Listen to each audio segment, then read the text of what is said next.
오늘 우리에게 주신 하나님의 말씀은 예레미야 애가 5장 16절에서 22절까지 말씀입니다. 우리의 머리에서는 면류관이 떨어졌사오니 오호라 우리의 범죄 때문입니다. 이러므로 우리의 마음이 피곤하고 이러므로 우리 눈들이 어두우며 시온산이 황폐하여 여호가 그 안에서 노나이다. 여호와여 주는 영원히 계시오며 주의 보좌는 대대에 이르나이다. 주께서 어찌하여 우리를 영원히 잊으시오며 우리를 이같이 오래 버리시나이까. 여호와여 우리를 주께로 돌이키소서. 그리하시면 우리가 주께로 돌아가겠사오니 우리의 날들을 다시 새롭게 하사 옛적 같게 하옵소서. 주께서 우리를 아주 버리셨사오며 우리에게 진노하심이 참으로 크시니이다. 아멘.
해방됐네.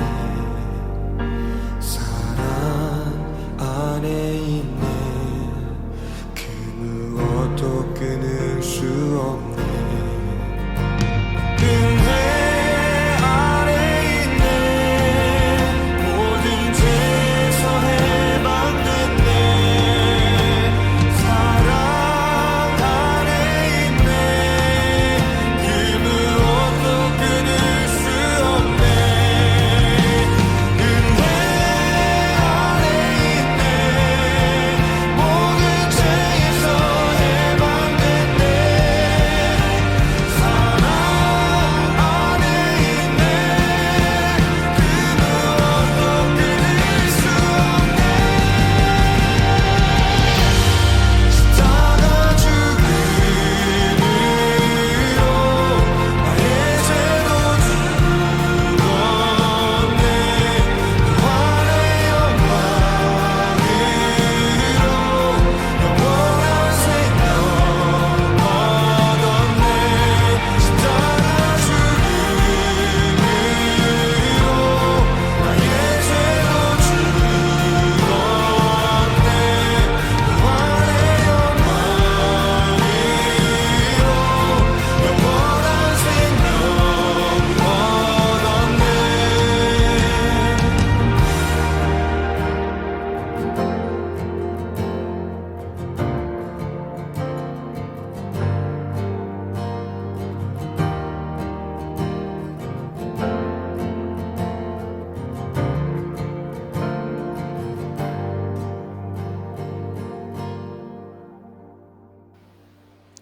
오늘도 우리 주님의 크신 은혜와 사랑이 저와 여러분에게 가득하기를 바랍니다. 우리라는 말에는 반드시 나와 너가 포함되어 있습니다. 즉 타자가 존재함으로 우리가 될 수 있습니다. 또한 나라고 하는 존재는 반드시 너가 필요한 의존적 존재입니다. 너가 없이는 우리는 일을 할 수도 없고 사실 아무것도 할 수가 없습니다. 나와 너가 단절된 것이 바로 죽음입니다. 결국 죽음이라는 것은 우리라는 공동체에서부터 떨어지는 나 혼자 되는 시간이죠. 그러므로 우리가 타자에게 있어서 종말을 선언한다는 것은 대단히 무섭고도 엄중한 일이라는 걸 우리는 알아야 됩니다. 안타까운 것은 요즘에는 사람들을 단정짓고 단죄하는 일들이 너무나 쉬워졌다는 겁니다. 그만큼 사람들이 똑똑해졌기 때문이기도 하고, 많은 미디어에서는 수만 가지 악에 대한 이야기들이 나오고, 또 우리에게는 아주 손쉬운 도구들이 있습니다. 바로 인터넷과 또 미디어, SNS와 같은 것들로 우리는 쉽게 댓글을 달아서 누군가를 비난하고 정죄합니다. 지금 북한의 군인들이 파병되었습니다. 그런데 뉴스를 보니까 어떤 전문가가 90%는 사망할 것이다, 또 가장 최전선에 보내질 것이다 라고 합니다. 잠깐 나왔던 영상 가운데 북한 군인으로 보이는 두 사람이 담배를 태우면서 야 힘들다 야 이런 얘기하는 걸 들었습니다. 좀 마음이 아팠습니다. 그런데 그 가운데 댓글 중에 하나가 북한 군인들이 몰살당했으면 좋겠다 이번 기회에. 북한 군인들이 없을 때 우리가 쳐들어가서 정복해야 되겠다 이런 얘기를 하는 걸 봤습니다. 참 끔찍했습니다. 이거 바로 우리 안에 있는 악랄함이구나. 가끔 뉴스 기사 볼 때 잔인무도한 범죄자들 얘기를 들으면 그래 사형 당연하다라는 생각이 저에게도 스쳐 지나갑니다. 그런데 인간이 인간을 죽이는 것이 정말로 그 현장에 있다면 당연하다고 여겨질까요? 내가 내 손으로 사형을 결정하고 내가 내 손으로 그 사람을 죽인다는 것을 보는 게 통쾌할 수 있을까요? 오늘 본문은 예레미야애가 원래 4장인데요. 4장과 5장은 문맥상 같이 봐야 됩니다. 그래서 제가 같이 여러분들과 5장을 읽었습니다. 여러분, 처음 시작에 예레미야는 공동체의 몰락을 보고 사람들의 타락과 부패를 봤습니다. 예레미야는 분노했고 슬펐습니다. 바로 공동체와 집단, 타자의 부패들 때문에 이와 같은 가슴 아픈 현실들을 마주하게 된 것입니다. 그런데 그가 이상하지요. 타자들을 탓합니다. 너네는 괜찮냐고, 정말 괜찮냐고. 동시대에 살고 있는 그들에게 마치 너네는 괜찮냐고 말함으로 내 자신은 제외시키는 예레미야의 모습이 곧 우리의 모습입니다. 무표정하고 사람들이 죽어나가는데도 자기 살 길이 바빴던 그들과 나는 다르다는 것이죠. 그러던 예레미야는 기도 중에 내 탓이다, 내가 문제다라는 걸 발견하고 흐느껴 옵니다. 그리고 하나님에 대한 소망도 끊어졌다고 하나님께 다 토로하고 나니까 비로소 거기서 그 절망에서 소망이 생겨납니다. 그리고 우리 복습해 보면 마지막 결론이 뭐였습니까? 비로소 타자들에게 우리 돌아가자고, 여호와께 돌아가자라고 기쁜 소식을 얘기하게 되지요. 그럼에도 불구하고 여전히 세상은 똑같았습니다. 여전히 악인들은 넘쳐났습니다. 그런데 이제 이 화자의 태도가 달라졌습니다. 심판자이신 하나님을 믿는 겁니다. 비록 지금 내가 이해 안 되고 저 악인들이 나와 같은 공간에 있어도 이제는 내가 그들을 증오하는 것을 넘어서서 하나님께서 회복시키시고 하나님께서 심판하실 것이라는 겁니다. 이것이 어제까지 우리가 나눈 이야기입니다. 그런데 여러분, 오늘 바로 그 심판 너머를 생각해 보자고요. 언젠가 다 끝나는 문제야. 심판받을 거야. 그런데 그 이후 심판당한 예루살렘 성을 다시 한번 보면서 이것이 썩 통쾌하지 않다는 걸 우리는 발견합니다. 오늘 말씀 보면 11절 이하부터 맹렬한 진노를 쏟으시며 시온에 불을 지르사 그 터를 사르셨도다. 16절 이하부터 여호와께서 노하여 그들을 흩으시고 다시는 돌보지 아니하시리니 20절 우리의 콧김 곧 여호와께서 기름 부으신 자가 그들의 함정에 빠졌으며. 여러분, 심판받고 나서 보니까 통쾌할 줄 알았는데 통쾌하지 않아요. 사랑하는 여러분, 여러분이 미워하는 그 사람이 사라지면 여러분 기분 괜찮아지실까요? 그렇지 않아요. 여러분, 우리가 습관적으로 주님 빨리 오시면 좋겠다는 얘기합니다. 저도 많이 했습니다. 그런데 솔직히 그거 내가 힘들어서 아닌가요?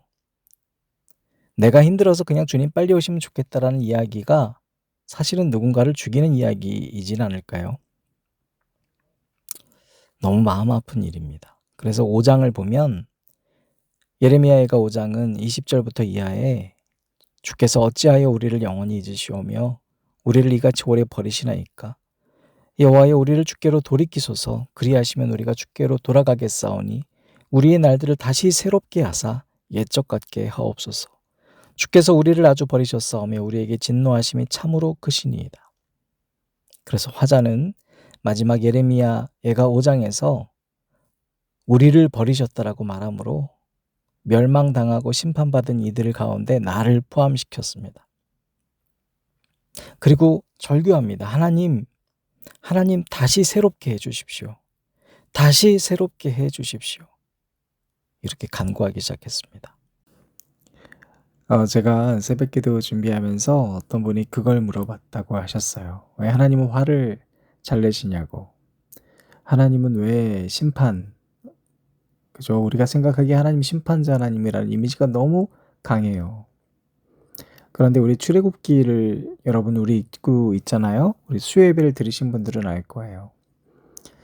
애굽의 심판이 10가지 재앙이나 내렸어요. 우리 쉽게 생각하면 하나님은 진짜 화를 참 잘 내셔. 10번이나 라고 생각할 수 있잖아요. 근데 심지어 그 말씀 가운데 바로의 마음을 강팍하게 하사라고 우리가 알고 있지만 출애굽기 7장 3절에 나오는 내가 바로의 마음을 완악하게 하고에서의 이 완악하고는 막 악하게 하다, 나쁘게 하다라는 뜻이 아니에요. 히브리어 카샤는 완고하다는 뜻과 동시에 어렵다, 맹렬하다 이런 뜻인데 농경사회에서 생긴 단어입니다. 그러니까 농경사회에서 농사짓기가 어려울 때 썼던 카샤라고 하는 단어예요. 한마디로 지금 하나님께서는요.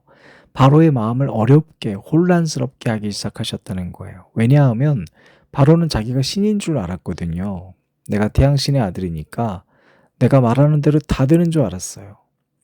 수백만의 이스라엘 백성들 다 내 손 안에 있는 줄 알았어요. 근데 그게 아니라는 거예요. 그래서 바로는 쉽게 하나님께서 내리신 이 징계들, 심판들로 돌아가지 않아요. 나중에도 하나님께서 계속 이 말씀들을 들려주실 때 출애굽기 7장 13절에 보면 이번에는 바로의 마음이 완악하여, 똑같이 한글로는 완악하여잖아요. 근데 히브리어에는 여기서는 하자크예요. 강하다, 견고하다, 자동사입니다. 그러니까 바로는 스스로 점점 더 고집이 세진 거예요. 난 하나님 안 믿어. 이런 고집이 세진 겁니다. 그 상황에서 하나님께서 심판하시는 이 과정이 한 번으로 끝나지 않아요. 9번으로 지속됩니다. 9번 이후에서 비로소 장자의 심판인데요. 이 장자의 심판도 하나님이 그냥 심판 내린 게 아니에요. 먼저 바로가 이집트의 왕들이 히브리의 장자들을 다 죽였어요. 그러니까 어떻게 보면 눈에는 눈, 이에는 이, 그 당시의 모든 법들이 이와 같은 규칙을 내리고 있었기 때문에 하나님도 동일하게 보신다면 원래 이 심판부터 가는 게 공평한 거죠. 히브리의 장자들을 죽였으니 이집트의 장자들도 죽이는 것 똑같아 보여요. 그러나 하나님은 바로 그 심판으로 징계하지 않으셨어요. 무려 9번을 반복합니다. 그 시대에 특별히 히브리 문학에서 3번이라고 하는 것은 무한이거든요. 근데 그것을 다시 3번 반복한 거예요. 여러분, 그만큼 하나님께서는요, 기회를 주신 거예요. 심판은 죽이겠다는 의지가 아니라 사실은 살리겠다는 의지예요. 그런데 이들이 하나님을 몰라요. 스스로 자꾸 하나님을 떠나요. 그 안타까운 마음이 절절히 묻어져 있는 것이 바로 출애굽기예요. 여러분, 그래서 이사야서 19장 말씀을 보면 21절에 이렇게 기록되어 있습니다. 여호와께서 자기를 애굽에 알게 하시리니 그날에 애굽이 여호와를 알고 제물과 예물을 그에게 드리고 경배할 것이요 여호와께 서원하고 그대로 행하리라. 여호와께서 애굽을 치실지라도 치시고는 고치실 것이므로 그들이 여호와께로 돌아올 것이라. 여호와께서 그들의 간구함을 들으시고 그들을 고쳐주시리라. 그러니까 이 출애굽을 우리는 단지 이스라엘 백성을 하나님이 해방시키시고 이스라엘 백성과의 언약을 지키셨어라고 하는 1차적인 관점에서만 보면 안 돼요. 그 출애굽의 사건은 하나님께서 애굽에게, 이집트에게 얘들아 내가 하나님이야 라고 하는 것을 알려주고 그들 가운데에서 단 한 사람이라도 더 살리시기 원하는 하나님의 놀라운 회복의 메시지가 있습니다. 그래서 이사야서 19장 25절 이렇게 끝나잖아요. 이는 만군의 여호와께서 복주시며 이르시되 내 백성 애굽이여 내 손으로 지은 아수르여 나의 기업 이스라엘이여 복이 있을 것이다 하실 것임이라. 이스라엘보다 애굽이 먼저 나오고 아수르가 먼저 나오고 있어요. 애타는 하나님의 마음이에요. 여러분 그러면 심판이 끝이다 라고만 생각했던 우리들이 좀 회개해야 될 것들이 많지 않을까요? 사랑하는 여러분, 우리에게 회복되어야 될 마지막 기도가 바로 이것입니다. 그냥 심판자 하나님께 악인들을 맡기는 그것도 대단히 훌륭한 경지지만 근데 심판당하면 그렇게 쏙 통쾌하지 않습니다. 비로소 심판당할 자들과 내가 하나가 돼서 하나님 우리를 다시 한번 회복시켜주세요 라고 말할 수 있는 저와 여러분 되시길 바랍니다. 그것이 바로 예수 그리스도의 십자가 사건입니다. 하나님의 아들인데 우리가 죽는 것을 못 보시고 우리와 하나가 되어서 하나님께 간구했던 그 기도가 저와 여러분의 기도가 되기를 축복합니다. 하나님이 너를 엄청 사랑하신대. 하나님이 너를 엄청 사랑해서 사람이 아닌 하나님을 바라보길 기다리신대. 하나님이 너를 엄청 사랑하신대. 하나님이 너를 엄청 사랑하신대. 하나님이 너를 엄청 사랑해서 지금 눈앞에 어둠 속에 그저 두지 않으실 거래. 하나님이 너를 엄청 사랑하신대. 하나님이 너를 엄청 사랑하신대. 하나님이 너를 엄청 사랑해서 너의 삶을 허락하시고 이 땅에 태어나게 하셨대.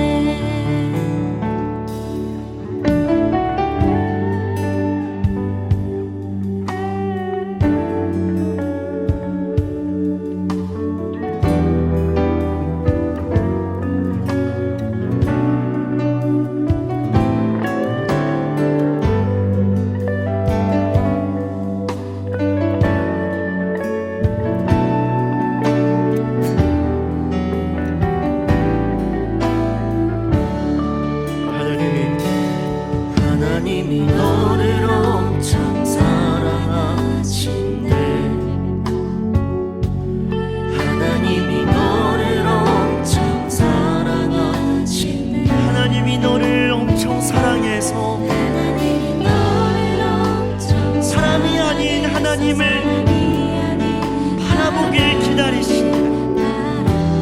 바라보길 기다리신대. 하나님이 너를 엄청 사랑하신대. 하나님이 너를 엄청 사랑하신대. 하나님이 너를 엄청 사랑해서 지금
사랑하신대